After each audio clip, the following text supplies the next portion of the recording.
But this way, no towel.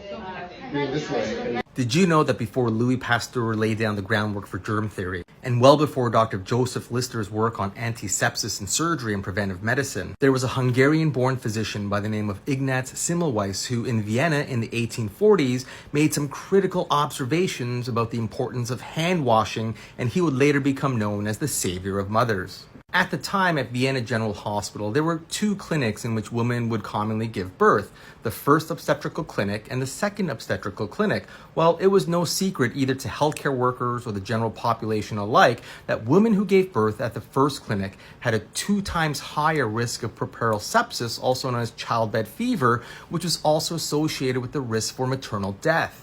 Semmelweis apparently was distraught at the increased mortality at the first clinic, and a couple of things would happen that would help him understand and really advocate for the importance of hand washing.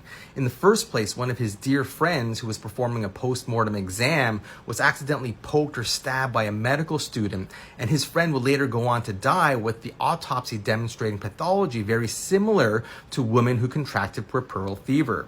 Another important observation was that women who delivered their babies at the first clinic oftentimes had their babies delivered by medical students, whereas women at the second clinic were exclusively treated by midwives. Semmelweis was convinced that medical students must have been carrying some sort of cadaverous material on their hands between the time of their cadaveric dissections at the medical school and then their examinations that they were performing on pregnant women at the first clinic. Therefore, Semmelweis introduced a policy of mandatory hand washing with calcium hypochlorite, which is a form of chlorinated lime, between the time of performing autopsies and evaluation of patients at the first clinic. Shortly after the introduction of this hand washing policy in the spring of 1847, the risk for puerperal sepsis decreased by 90%, and within months, the risk for mortality among mothers was 0%.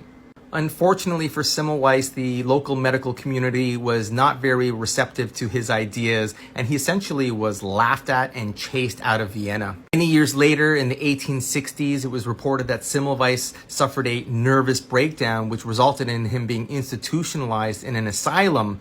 Unfortunately, he would later develop sepsis due to a wound he sustained on his hand after being beaten by guards. And that's a brief tale of the Saviour of Mothers. Be sure to like, follow for more. Happy Mother's Day, everyone.